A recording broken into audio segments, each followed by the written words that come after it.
가디언즈 오브 갤럭시 3의 하이 에볼루셔너리는 완벽함을 추구하는 인물이었습니다. 극 중에서 로켓이 과거 회상을 통해서 하이 에볼루셔너리가 로켓에게 자신의 계획을 보여주면서 90세대를 변화시키는 과정에서 화가 너무 많다라는 이야기를 하면서 그들은 완벽하지 않다라는 이야기를 합니다. 그리고 영화는 로켓이 그것의 해결 방안을 말하면서 로켓에 의해서 문제가 해결되는 상황을 보여주죠. 마치 사람이 창조한 컴퓨터, 인공지능이 사람이 해결하지 못한 문제를 해결하는 듯한 느낌인 것입니다. 그렇게 해서 하이 에볼루셔너리의 입맛에 맞는 비교적 순한 생명체들이 탄생하면서 그는 상당히 좋아하는 모습을 보여줍니다. 자, 그런데 여기서 이상한 점 혹시 못 느끼셨나요? 바로 하이 에볼루셔너리의 이중성 말입니다. 분명 화가 있는 생명체를 완벽하지 않다라고 이야기를 하고 있지만 그것을 이야기하는 그는 상당히 많은 화를 가진 인물이라는 것이죠. 화가 많은 생명체의 모습들이 마치 자신의 모습 같아서 보기가 싫었던 것일까요? 결국 영화는 하이 에볼루셔너리가 그리 완벽하지 않은 존재라는 것을 강조하면서 완벽하지 않은 존재가 완벽함을 추구할 때 생기는 일을 다루고 있다라는 생각이 들기도 하였습니다. 사실 이런 이야기를 시작하면 정치와 철학과 관련된 이야기로 빠질 수도 있겠지만 굳이 그렇게까지는 하지 않도록 하겠습니다. 무섭기도 하고요. 이전에 스포일러 리뷰를 제작을 하고 많은 분들이 댓글을 통해서 완벽에 대한 이야기를 언급해 주셨습니다. 있는 그대로를 받아들이자 라는 이야기는 상대방을 인정해 주자 라는 이야기로 해석을 해볼 수가 있을 겁니다.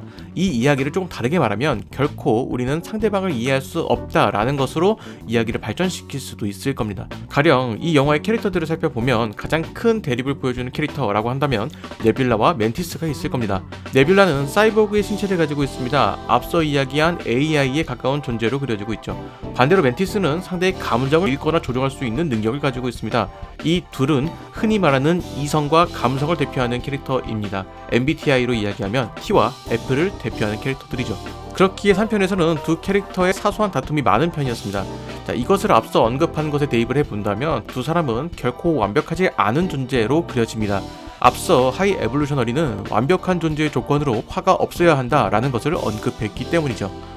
하지만 최종적으로 봤을 때 완벽을 추구하는 하이 에볼루셔너리를 굴복시킨 것은 가디언즈 멤버들이었습니다. 결국 사람은 완벽하지 않습니다. 그렇기 때문에 여러 사람과 함께 있을 때 자신의 부족한 부분을 다른 사람이 채워주고 누군가의 부족한 부분을 내가 채워가는 식으로 살아가는 것이죠. 자, 이것이 가족으로서 혹은 하나의 공동체로서 인류가 살아가는 모습이다라고 할 수가 있을 겁니다. 그리고 그것이 가장 빛을 발휘하는 장면이 바로 아담을 살려주는 장면일 겁니다. 아담은 자신을 살려준 그루트에게 되묻습니다. 자신을 왜 살려주었냐라는 것이죠. 그러자 그루트는 누구나 한 번의 기회는 있어야 한다라는 이야기를 하죠.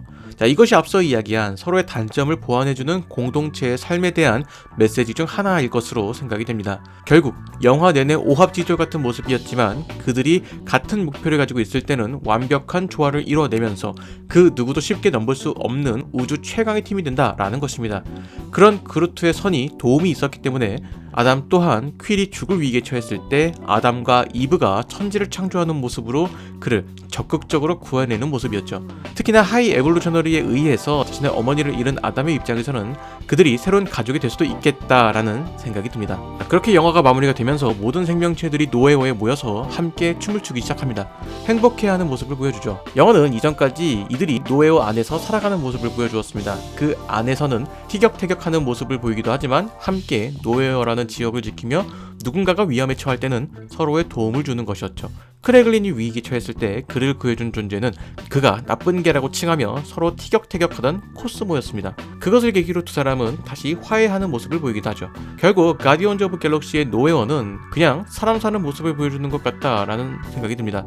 누군가가 어려움에 처하면 도와주고 있는 그대로를 받아들이면서 서로를 지켜주려고 하죠. 서로 상부상조하는 모습을 보여주는 것입니다. 시각적으로 느껴지는 비주얼은 디스토피아처럼 느껴지기도 합니다. 하지만 그곳은 이상적이지 않을 수도 있겠지만 그 속에 있는 생명체들은 모두 행복한 모습으로 보이죠. 그리고 이 지역의 이름인 노웨어는 노웨어가 아니라 노웨어입니다. 즉 발음은 아무도 모르는 어딘가로 느껴질 수 있겠지만 그 의미는 우리가 아는 어딘가라는 의미로 해석이 된다는 것이죠. 이 영화가 말하는 우리가 아는 그곳은 어디일까요?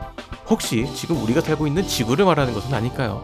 자, 그렇다면 제임스 건 감독은 이 영화를 통해서 우리가 행복하게 살 수 있는 방법에 대해서 이야기를 하고 있는 것은 아닐까라는 생각이 들었습니다. 결국 가디언즈 오브 갤럭시라는 영화는 우주를 배경으로 하고 있지만 지구의 이야기를 하고 있는 것이고 결국 모두의 행복을 위한 영화다라는 해석이 가능할 수도 있겠네요. 여러분들은 영화 속 그들이 행복해 보이셨나요? 자, 그렇다면 여러분들도 행복해질 수 있을 겁니다. 자, 우선 그들과 함께 음악에 맞춰서 춤을 추는 것부터 시작을 해보죠. 혹시 압니까? 당장 기분이 좋아질 수도 있겠죠. 좋아진 기분으로 인해서 누군가를 행복하게 만들어줄 수도 있겠죠. 자, 그렇다면 그것이 행복의 시작이 될 것입니다. 행복은 그리 멀지 않은 곳에 있는 것 같네요.